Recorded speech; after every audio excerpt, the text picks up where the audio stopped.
2026-এ এই ফোনের camera quality গড় মানের হতে পারে।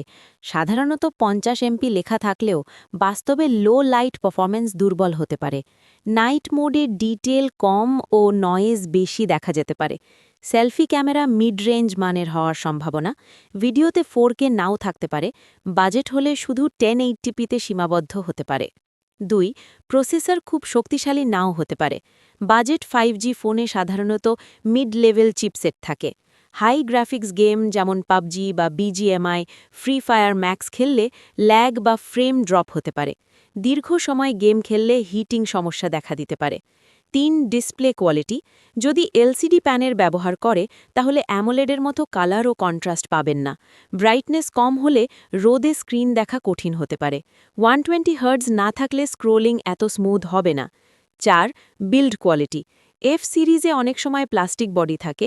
গ্লাস প্রোটেকশন যেমন গরিলা গ্লাস নাও থাকতে পারে।